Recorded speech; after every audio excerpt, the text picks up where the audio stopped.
Hello everyone, how's it going? I'm Wowcrendor and welcome back to nothing. We're talking about garrisons. I've never done a thing on garrisons, so we're not actually coming back to anything.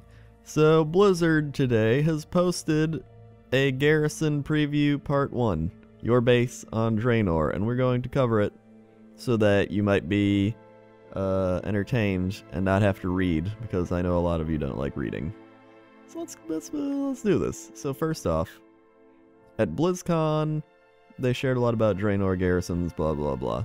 Really, they just talk about nothing here. So we go down a little bit. We got to establish your garrison while you level. So the first thing they talk about is establishing your garrison while you level. And they're going to make it so you get choices of buildings as you level up. So the story you weave in Draenor is one of a personal heroism. They use lots of filler words like that. So it's like, where's the actual stuff?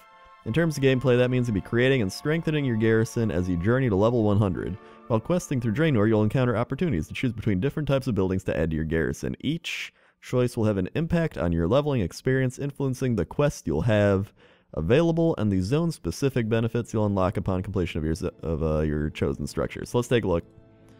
This is one of the examples they give. There's a lumber mill and the sparring arena. The lumber mill says grants the ability to summon a Mecha Shredder 5000 while in Gorgrond.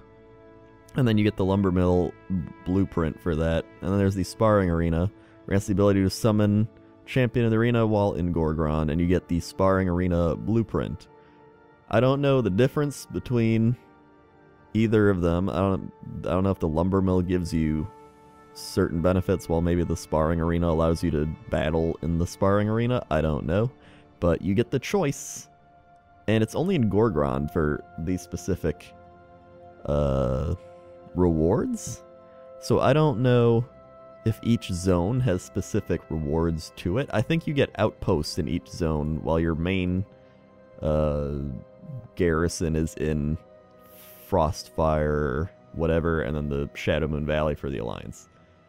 So they talk about it a little more. As an example, you can choose either the lumber mill or the sparring arena while questing in Gorgrond.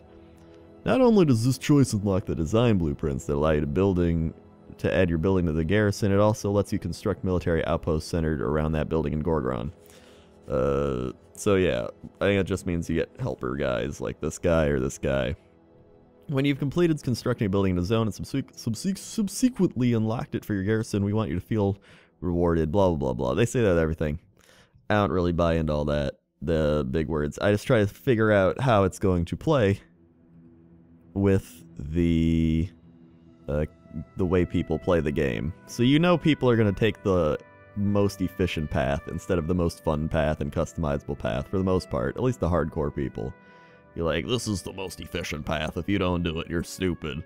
Like, why would you take the Turbo Shredder? He doesn't have the battering stun that Champion of the Arena has.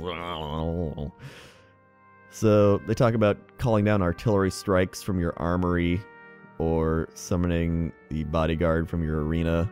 So I think the building just gives you an ability to like call out something. Like if you have the armory, you get artillery strike, which sounds really good. But I don't know how that would work. Maybe you're like on a really cool quest and you need to kill an elite mob and you can call down an artillery strike on it. Maybe? I don't know. And it says while in Talador.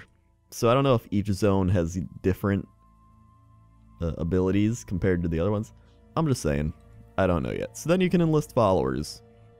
And I guess how that works is just like battle pets or mounts, you collect followers just throughout the leveling process and all that. And I like how they describe it here. Such as Johnny Blacksmith, who will increase the output of materials from, you guessed it, your blacksmith when assigned to work it. Similarly, followers more suited to combat would be ideal to send on missions to acquire bounty. But still, you can send Johnny Blacksmith to go get bounty. He's just not going to be as good at it. But I want to know, could he level up in combat to get better at it? I don't know. Can your followers level up? That's a good question. I would like to know. Missions will have variable difficulties, durations, and group size requirements. and once they reach level 100, they can continue. So it's just kind of like, you know, I feel like everybody's kind of heard all of that. The buildings you create, NPCs you meet, and followers you recruit will ultimately determine who inhabits your garrison, and you'll see them going around their business. So that's kind of cool. So if you want Johnny Blacksmith, and you got all these people, you'll actually see them walking around the town, and it won't be on some scripted path, as they say here. So traditionally been manually scripted to move along a set path for predetermined amounts of time, stopping, moving around, blah blah blah. So in this one, they've improved their AI, so a particular follower might need to know which plot within your garrison you've built your trading post, so he or she can make the trek to and from that specific location while doing your bidding. The improved AI allows them to create more dynamic behavior, so they actually can realize, hey, he built a garrison or a trading post over here, I know that's there now, which is really cool. And then where NPCs can react to your commands or other situations happening around them, want to have subjects join in a conga line? So you can do things like make conga lines, apparently. Which leads me to think, what can you make your NPCs do? Can you tell them to jump and they'll jump? Can you tell them to run in a circle and they'll run in a circle? I don't know. But thanks to the improved AI and a new player emote, there's endless possibilities. If you can make a conga line, I'll make a video of just my garrison people walking in a conga line. I'll do that. Moving on. We got fortifying your fortress. Questing your 11, what does this talk about? I read all this beforehand, so I know what it is. I'm just trying to figure it out. If you really want to know, just go read it. I'm just kind of summing it all up for you. You'll have to access 21 building types in all. This is pretty much like talking about the building types. So you get blueprints, they're all throughout the world. The garrison also grants you benefits. So it's nothing super special. It's it's like in Star Wars Galaxy, not Star Wars Galaxy, the Old Republic, if you played that, where you can send people out on missions to get you stuff. That's really the big thing they're talking about. So say you want to go get some gear from a new instance, you can send your guy to go get the gear. It'll just take him a week, and then he'll probably get it if he's good at it. They also have different, that's only, I don't know if you have to build a building to do that or if you just automatically get it. There's a lot of questions. I think I still have amassing power for maximize, see, earning rewards like dungeon and entry level raid loot for your character. That's kind of what I just talked about. I'm just going all over right now. It's probably confusing, but that's fine. Cool bonuses and adding chores.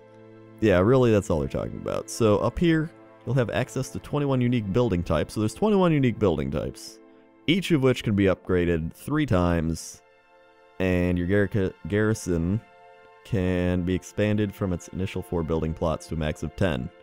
So you can expand the garrison to have 10. So really you can have half the buildings pretty much. And you can assign specializations to them as well. So it's pretty customizable.